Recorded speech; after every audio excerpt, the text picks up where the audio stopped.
आज हम लोग बात करने वाले हैं भारतीय संविधान के जो प्रमुख अनुच्छेद है उन अनुच्छेदों के बारे में। देखिए, अनुच्छेद ऐसे रट रट कर हम याद तो कर लेते हैं, लेकिन याद करने के बाद फिर वापस भूल जाते हैं। क्यों? क्योंकि उसको हम समझे नहीं होते हैं। तो आज वही अनुच्छेद को हम समझने का प्रयास करेंगे। चलिए देखते हैं। भाग एक में 1 से 4 तक का अनुच्छेद है। अनुच्छेद 1 में है भारत राज्यों का संघ होगा। भारत क्या होगा? राज्यों का संघ होगा। और भारत राज्यों का संघ होने के साथ साथ इसमें अनुच्छेद 1 में ये भी वर्णित है कि भारत में कौन कौन से क्षेत्र होंगे, कौन कौन से क्षेत्र कहाँ कहाँ तक होंगे। अब देखिए अनुच्छेद 2 में क्या है? नए राज्यों का प्रवेश एवं स्थापना है, यानी कि नए राज्यों का प्रवेश होगा। अनुच्छेद 2 के अंतर्गत नए राज्यों का प्रवेश, वो भी बाहरी राज्य को, न कि आंतरिक राज्य को। आंतरिक राज्यों के क्षेत्र परिवर्तन स्थापना नहीं, ये बाहरी राज्य को। देखिए, भारत किसी भी राज्य या क्षेत्र को बाहरी अधिग्रहित कर सकता है, यानी कि आप अपने में मिला सकता है। देखिए कैसे मिला? या तो संधि के तहत मिला सकता है, या उसको जीत कर मिला सकता है, या कोई और तरीका से उसको मिला सकता है। तो ये किस अनुच्छेद के तहत मिलाएगा? अनुच्छेद 2 के अंतर्गत। उसके बाद अनुच्छेद जो 2 के अंतर्गत बहुत सारे आजादी के बाद राज्यों को मिलाएगा, जैसे गोवा, दमन और दीव, दादर और नगर हवेली, पुडुचेरी, उसके बाद सिक्किम, ये सारे जो क्षेत्र है इनको क्या किया गया? भारत में मिलाएगा अनुच्छेद 2 के तहत। उसके बाद अनुच्छेद 3 के तहत राज्यों के नाम, निर्माण एवं क्षेत्र में परिवर्तन कर सकते हैं। ये आंतरिक राज्यों की बात हो गई। आंतरिक राज्यों की जब नाम में परिवर्तन करना होगा, या आंतरिक राज्यों को 2 राज्यों में बनाना होगा, या नाम में परिवर्तन करोगे, निर्माण करना होगा। आंतरिक राज्यों को कोई भी नाम, निर्माण, परिवर्तन करना होगा, ये किसके अनुसार होगा? अनुच्छेद 3 के अनुसार होगा। कोई भी, जैसे तेलंगाना, हाल ही में तेलंगाना राज्य बना है, वो किसके? अनुच्छेद 3 के अंतर्गत उसका निर्माण, क्षेत्र में परिवर्तन किसके अनुसार हुआ होगा? अनुच्छेद 3 के अंतर्गत। देखिए अब अनुच्छेद 4 में देखते हैं क्या होता है।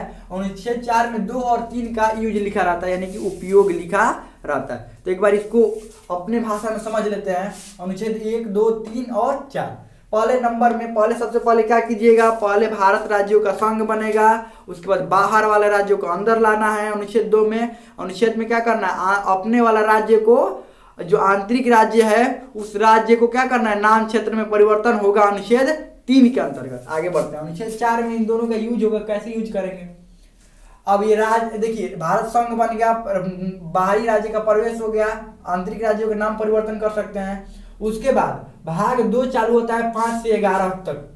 अनुच्छेद 5 से 11 तक। देखिए ये 5 से 11 तक ये नागरिकता, मौलिक नागरिकता वाला जो है, ये 5 से 11 तक, इसको अलग एक वीडियो में देख लेंगे, इसमें नहीं तो लंबा पूरा हो जाएगा, इसीलिए बस इतना ही देख रहे हैं। तो जो नागरिकता है, ये भाग 2 में अनुच्छेद 5 और 11, 5 से 11 के बीच में नागरिकता देने का प्रावधान है कि नागरिकता कैसे दी जाएगी, किसको दी जाएगी, ये सारा बात किसमें वर्णित है?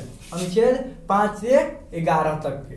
फिर भाग 3 में 12 से 35 तक, इसमें मौलिक अधिकार के वर्णन है, 12 से 35 तक। इसको भी एक अलग वीडियो में हम लोग देखेंगे। उसके बाद भाग 4 में है नीति निर्देशक तत्व। राज्य के नीति निर्देशक तत्व, यानी कि राज्यों को क्या अधिकार होगा, वो क्या क्या कर सकते हैं, ये सब किसमें होगा?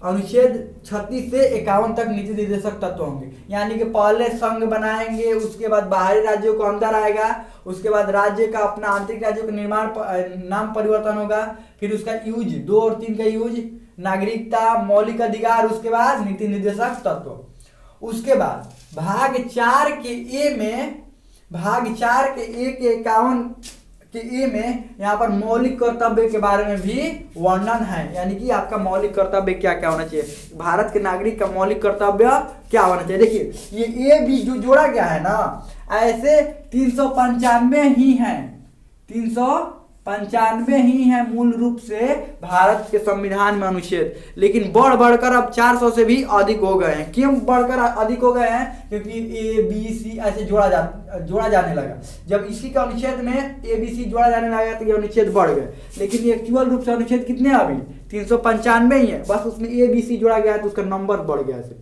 उसका नंबर बस इतना है, उसका मतलब संख्या बढ़ गया है कि हाँ इतना अब हो गया। उसके बाद ये मौलिक कर्तव्य देख लिया। उसके बाद देखते हैं राष्ट्रपति के बारे में। अनुच्छेद 52 में है राष्ट्रपति के पद का वर्णन है कि राष्ट्रपति होंगे, इनके पद का वर्णन किसमें? अनुच्छेद 52 में। 52 पद ऐसे याद रख सकते हैं, 52 पद, 52 पद, 52 पद से याद रख सकते हैं। उसके बाद 53 शक्ति, शक्ति एवं कार्य किस में वर्णित है? 53 में। 53 शक्ति, 52 पद, 53 शक्ति। उसके बाद 54 निर्वाचन। देखिए पहले पद मिल गया, उनके बाद शक्ति मिल गया, 52 में पद मिल गया, 53 में शक्ति मिल गया। 54 में अब ये लिखा गया कि निर्वाचन कैसे होगा।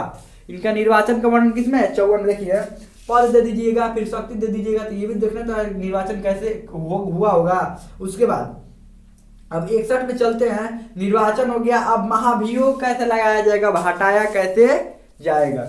यानी कि एक महाभियोग 61 से याद रखिएगा। 61 मतलब 61 यानी कि एक महाभियोग से क्या कर सकते हैं? हटा सकते हैं ना। तो ये याद रखना है कि 61 अनुच्छेद जो 61 में महाभियोग लगाया जा सकता है। उसके बाद अनुच्छेद 72 में क्षमादान। अनुच्छेद 72 के अंतर्गत राष्ट्रपति किसी जो अपराधी होते हैं उनको क्षमादान कर सकते हैं, क्षमा कम, उनका जो सजा है उसको कम करवा सकते हैं। किसके अनुसार? 72 में क्षमादान कर सकते हैं। उसके बाद अनुच्छेद 85 में लोकसभा का विघटन कर सकते हैं। अब देखिए क्षमा करने के बाद यहाँ तक तो क्षमा कर दिए, 72 में तो क्षमा कर दिए, लेकिन 85 में क्या हो रहा है कि लोकसभा का विघटन भी कर सकते हैं। अनुच्छेद 85 के अंदर क्या कर सकते हैं? लोकसभा का विघटन कर सकते हैं। अब ये किसके कहने पर करेंगे? ये जो मंत्रिमंडल होगा उसके कहने पर ये, यानी कि प्रधानमंत्री के कहने पर ये लोकसभा का विघटन कर सकते हैं। उसके बाद अनुच्छेद 123 में अध्यादेश ला सकते हैं, अध्यादेश जारी कर सकते हैं। अनुच्छेद 123 में क्या कर सकते हैं? अध्यादेश। देखिए अध्यादेश क्या होता है कि जब भी संसद का सत्र नहीं चल रहा होता है तब अध्यादेश, राष्ट्रपति कोई जरूरी काम हो सकता है तो राष्ट्रपति क्या कर सकता है? अध्यादेश ला सकते हैं। जैसे हाल ही में मान लीजिए ये साल में चलता है, लगभग 2 से 3 बार चलता है संसद। अगर बीच में आपको कोई कानून बनाना हो गया तो क्या लाया जाता है? अध्यादेश। कौन लाता है? राष्ट्रपति अध्यादेश लाएंगे। किसके कहने पर? मंत्रिमंडल के अनुशंसा पर लाएंगे ये अध्यादेश। उसके बाद 143 में एससी से सलाह, यानी कि सुप्रीम कोर्ट से ये सलाह ले सकते हैं। कौन सलाह ले सकते हैं? राष्ट्रपति। लेकिन सुप्रीम कोर्ट का सलाह मानने के लिए बाध्य नहीं है। सलाह तो लेंगे लेकिन मानने के लिए बाध्य नहीं होंगे। हाँ आपका सलाह ठीक है, दे दिए सलाह, कोई दिक्कत नहीं है, लेकिन हम मानेंगे कि नहीं मानेंगे ये सारा जो बात होगा वो हम अपने पास रखेंगे, हम मानेंगे कि नहीं मानेंगे। उसके बाद अगला चलते हैं। राष्ट्रपति तो ये बात ध्यान रखना है, 52 में पद है, 53 में शक्ति है, 54 में निर्वाचन है, 61 महाभियोग, 72 क्षमादान, 85 लोकसभा का विघटन, 123 अध्यादेश और 143 सुप्रीम कोर्ट का सलाह। उसके बाद उपराष्ट्रपति का थोड़ा देख लेते हैं। इनका तो था पद था 52 में, लेकिन इनका पद है 63 में। देखिए 52 से 10 अधिक कीजिए तो 62 आता है, लेकिन 62 से आगे बढ़ गए, यानी कि अनुच्छेद 63 में इनके पद का वर्णन है। उसके बाद अनुच्छेद 64 में राज्यसभा के सभापति, ये राज्यसभा के सभापति के रूप में कार्य करेंगे। कौन? उपराष्ट्रपति। आपको पता है कि इनको वेतन मिलता है राज्यसभा के ये राज्यसभा के सभापति के रूप में इनका वेतन मिलता है, ना कि राष्ट्रपति के रूप में, क्योंकि कार्य यही करते हैं तो मिलेगा कौन सा वेतन? यही मिलता है।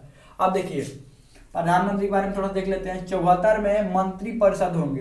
अनुच्छेद 74 के अंतर्गत ये कहा गया कि मंत्री परिषद होंगे। किसके लिए? ये राष्ट्रपति को कोई भी कानून बनाकर देने के लिए, राष्ट्रपति के कार्य करने के लिए कौन होंगे? मंत्री परिषद होंगे। और मंत्री परिषद के प्रमुख कौन होंगे? प्रधानमंत्री होंगे। तो ये 75 में प्रधानमंत्री, 75 प्रधानमंत्री, 75 प्रधानमंत्री, अनुच्छेद 75 प्रधानमंत्री, 74 मंत्री परिषद। ध्यान रखना 75 से प्रधानमंत्री है। अब देखिए उसके बाद सांसद 79 यानी कि सांसद का गठन होगा। ध्यान रखिएगा 70 यानी कि सांसद, 79 में क्या होगा? सांसद का गठन होगा। उसके बाद अनुच्छेद जो है वो 80 राज्यसभा का संरचना। राज्यसभा की संरचना किसमें होगा? अनुच्छेद 80 में, यानी कि राज्यसभा की संरचना कैसा होगा। उसके बाद 81 में आते हैं राज्यसभा का। देख लिए उच्च सदन है तो अब निचला वाला सदन देखना पड़ेगा। लोकसभा का संरचना किसमें है? अनुच्छेद 81 में। उसके बाद अनुच्छेद 100 में लिखा गया है कि अध्यक्ष का निर्णायक मत, यानी कि अनुच्छेद जो 100 में कहा गया है कि अध्यक्ष जो होंगे निर्णायक, यानी कि जो जब सत्र चल रहा होगा, संसद जब चल रहा होगा, अगर 50-50 का, ये बात ध्यान रखना, 50-50 की बात हो जाएगा, यानी दोनों तरफ से मत बराबर हो जाएंगे, तो कौन निर्णायक मत किसका होगा? अध्यक्ष का होगा। किसमें? 100 में। तो 100 को ऐसे बांट लीजिए 2 में, 50 + 50 जब हो जाएगा तो कौन देंगे? अपना अध्यक्ष देंगे निर्णायक मत। अब देखिए 105 में संसदीय विशेषाधिकार, सांसद को भी क्या दिया गया है? 105 में विशेषाधिकार दिया गया। उसके बाद 108 में संयुक्त अधिवेशन, यानी कि राज्यसभा और लोकसभा का संयुक्त अधिवेशन किसमें बुलाया जाएगा? 8 में अधिवेशन, 8 से अधिवेशन याद रखिएगा, 8 से अधिवेशन, संयुक्त अधिवेशन किसमें? अनुच्छेद 8 में। अब देखिए कौन संयुक्त अधिवेशन बुलाता है जी? बुलाते हैं ये राष्ट्रपति, उनके उसके अध्यक्ष कौन होते हैं? लोकसभा के जो अध्यक्ष होते हैं वही उनके भी अध्यक्ष होते हैं। उसके बाद अनुच्छेद 110 धन विधेयक, इसमें क्या होगा? धन विधेयक आएगा। और उसके बाद अनुच्छेद 112 में बजट, अनुच्छेद 112 में क्या होगा? बजट तो हर साल पेश होता है, आप लोग जानते हैं। वो किसके अनुसार होता है? अनुच्छेद 112 बजट पर ध्यान रखना है, 112 बजट।